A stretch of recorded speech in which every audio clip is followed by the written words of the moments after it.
ang matutunghayan at tunay ngang ang buhay natin ay ganyan.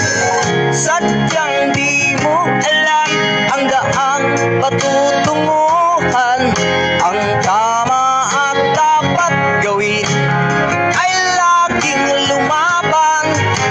Mabubuhay tayo, ito ay minsan lang.